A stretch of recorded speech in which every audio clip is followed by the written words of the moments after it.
wake up and don't want to smile, if it takes just a little while, open your eyes and look at the day. Use things in a different way. Don't stop thinking about tomorrow. Don't stop, it'll soon be here. It'll be better than before. Yesterday's gone, yesterday's gone. Ooh, don't you look back. Ooh, don't you look back.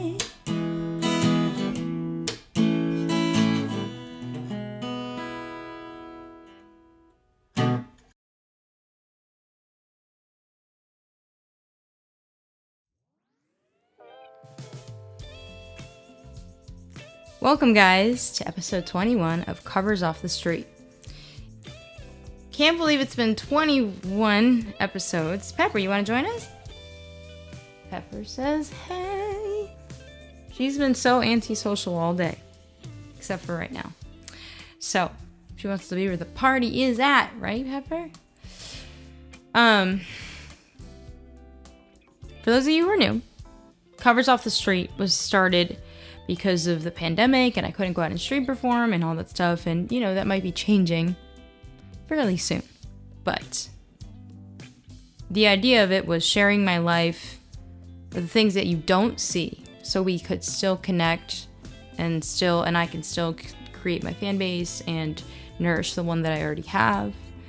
And the songs that I sing is called Covers Off the Street because these are cover songs that I sang when I was street performing, but now I'm singing them off of the street in my house. That being said, this is the last episode where a cover was chosen. I am executively getting rid of the voting process. So next episode will be a surprise cover song of one of the songs I've sang off the street. There will be no more voting, but it will still be fun, and you'll still learn things as well. So this week is going to be, I guess, a little bit more of a learning episode. I mentioned in my last episode that I endured a vocal injury. Vocal injuries are incredibly common, and honestly, the reason why you don't hear about it all the time is that a lot of the singers take care of those problems when they're not touring. They have done countless surgeries for lots of A-list singers, all sorts of things. There has been therapy. People are starting to become more transparent about it, which I think is amazing because a lot of people see a singer and they just think that they're God, and it's not true. We're human.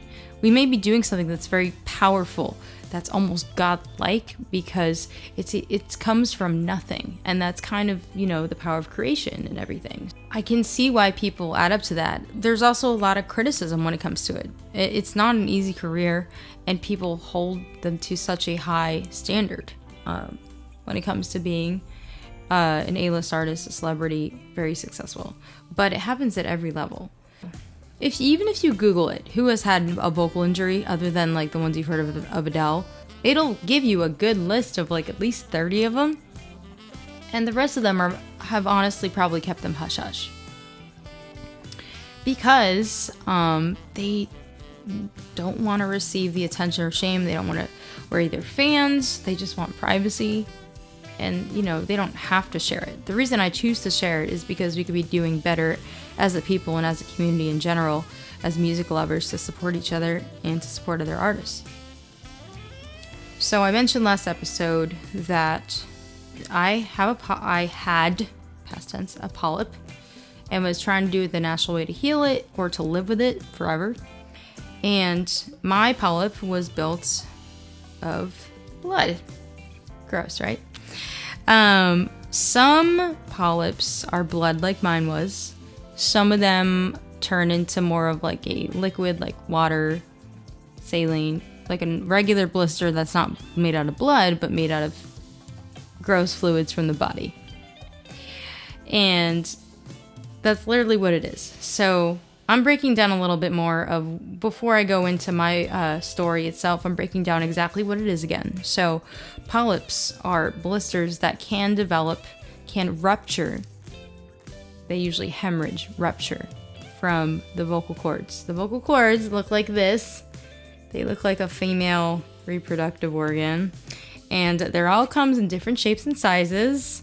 If you go to your ENT and tell them to look down your throat, or you go to one and you want to do it just because you're curious, or if you literally Google videos, it'll and just look up vocal cords picture or video, it'll show them, and they're really, really weird and strange looking, and they're all different shapes and sizes.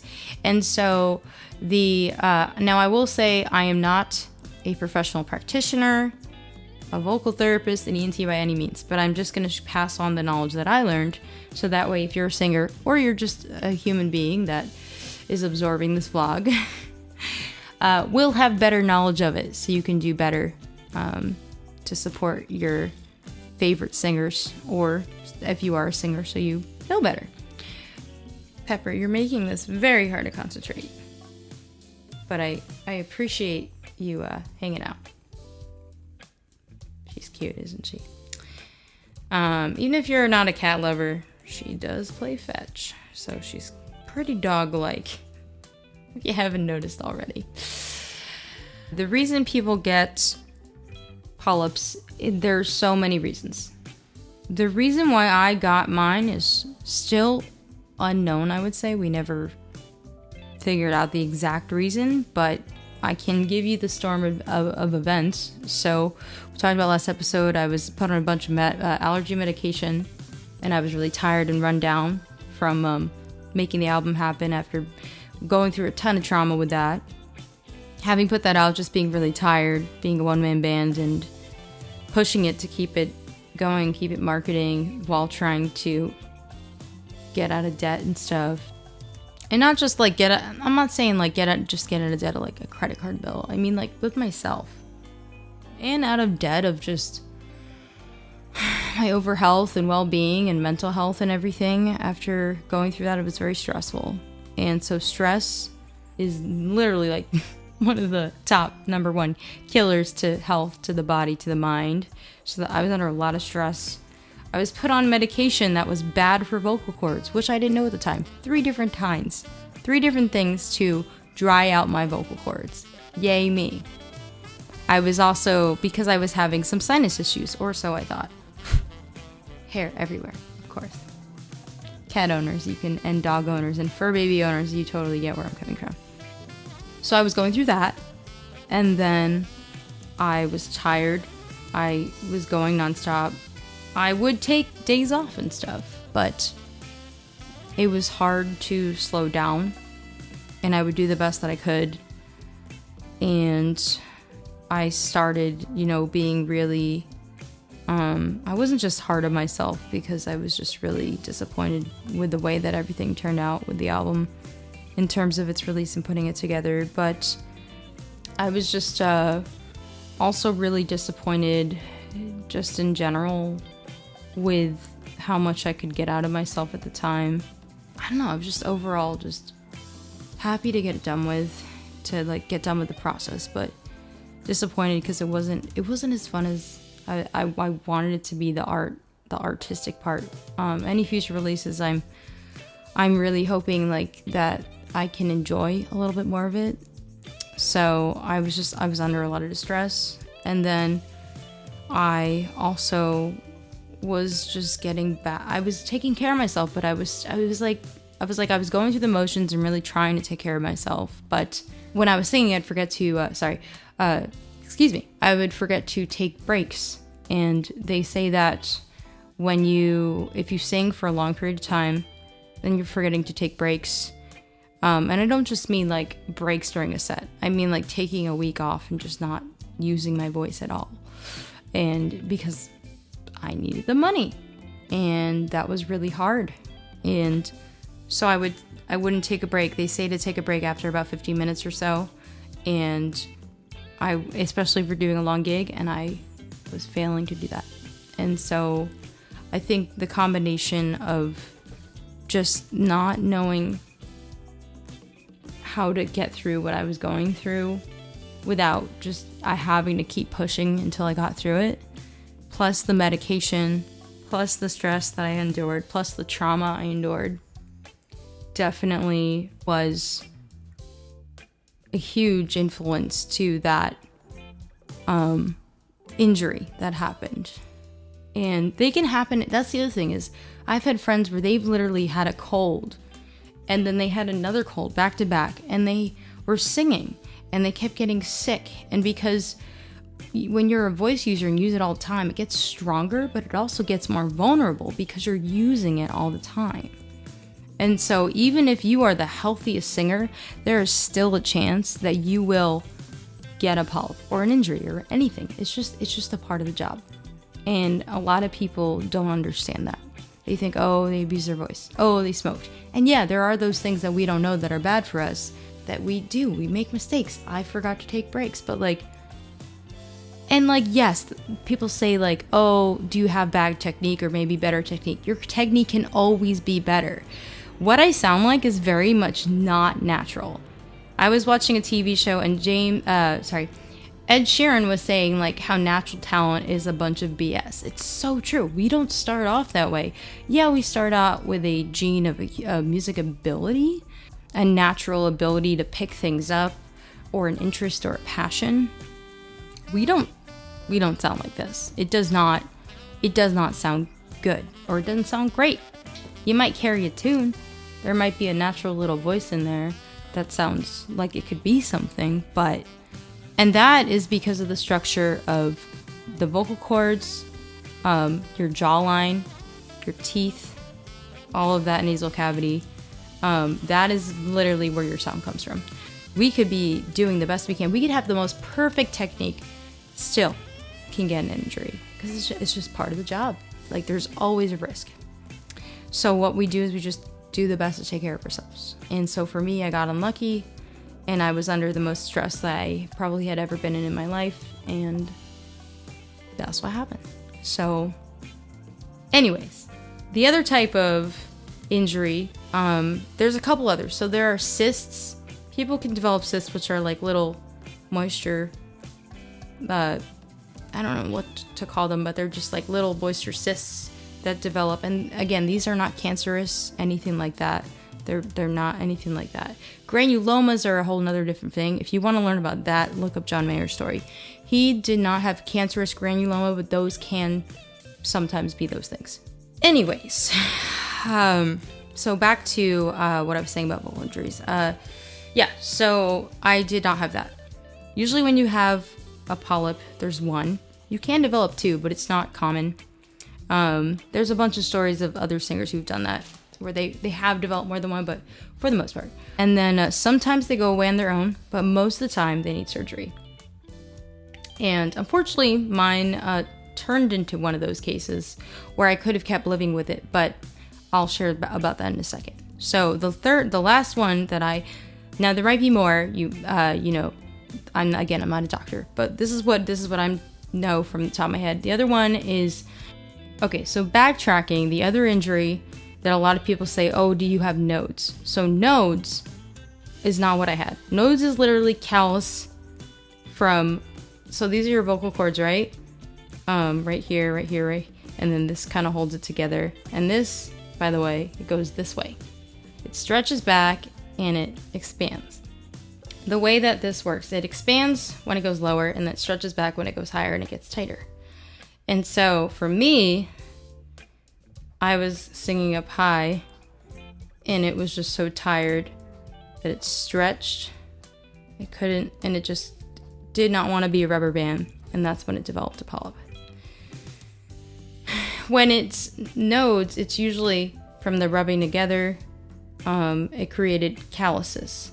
And nodes, most of the time, do not need surgery. You just rest a lot. Justin Timberlake has done it. Other artists have done it. That's how they get the nodes. Nodes, a lot of the time, happen from loudness, or you're already tired, or you already had another injury, or you were sick, or for a long period of time you were either you were misusing, or you were under a lot of stress, and over time, it was just the way that your voice seasoned itself. And so sometimes surgery for nodes happened. Elton John had nodes and had that, but he also had some other drug addiction issues, which contributed to the voice issues. Nodules is literally a bracket of saying vocal injuries, like various types. So that's the difference. Nodes, callus, polyp, what I had, a blister, granuloma, which is kind of like a tumor, but again, look that up if you want to know more about that. But polyps are not cancerous. Nodes, callus is not cancerous. And then cysts, not cancerous. So cysts will sometimes disappear on their own, or you can sometimes live with them. Now we get the basics of vocal injuries. Or as basic as we can be. So I had a polyp, and for 6 months I made it work. I did voice therapy as the alternative. You do it either way. It's always you do voice therapy, see what happens, and then get surgery if necessary. So for me, because I had one that was blood, and it didn't turn into something different, it didn't harden or callus, I could have lived with it. But after 6 months, because it was so pliable and it didn't harden or to go away, this was back when I was studying with a different teacher that I got through a friend. They're one of the people who works with cerebrellis, and he was really great, and he was helping me rebuild my voice naturally while I was also doing the vocal therapy. And this was all during the pandemic. The pandemic for me started before the pandemic because I was home and silent because I couldn't talk a lot of the time because I had to heal my voice. So 2019, end of the year, mostly not talking at all. I stayed home. I didn't really see people. See, already kind of was in quarantine. And then I started singing again, end of January. I did a shoot for The Bachelor for Listen to Your Heart. Unfortunately, as some of you know who try to catch it, it got cut out of the episode last minute. I went back out. So I healed my voice as best I could. I still had the polyp, but all the hemorrhaging and stuff, it was in the best possible shape. For a while, I was sounding even better than I had before. So I was like, I don't know. My voice feels the best, this and that, and it feels so broken in and great and healed.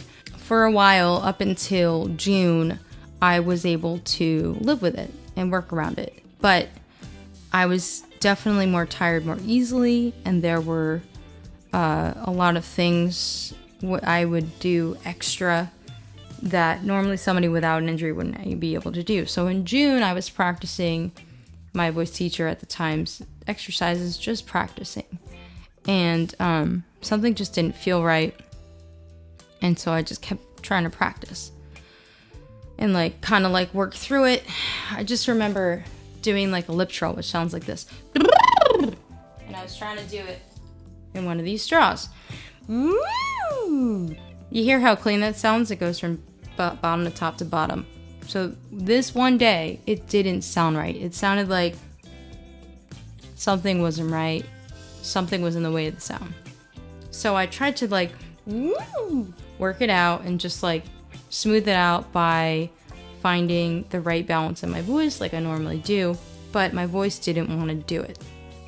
So then suddenly I felt during one of the exercises, I felt like something happened in my voice again, just like it did the months before. So my voice had hemorrhaged again, literally just from doing basic exercises. And when you have an injury like this, you have to kind of work around the injury, push a little harder, be a little louder. Not because you're trying to be louder and you're purposely pushing. It's because you have to work around an obstacle, like a rock in the middle of the road that isn't normally there. It's when you have to go around a pothole. It's the same thing with your voice.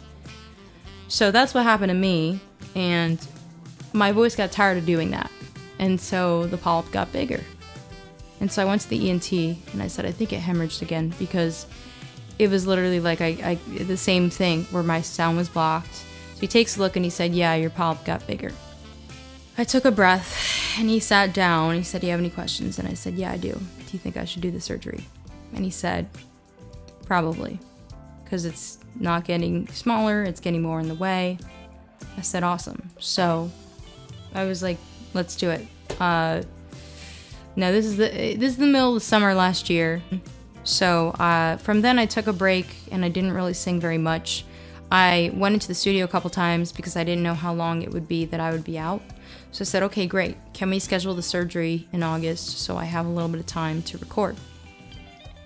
So I was able to record a couple songs, which I have not released to the public yet, but I hope to soon.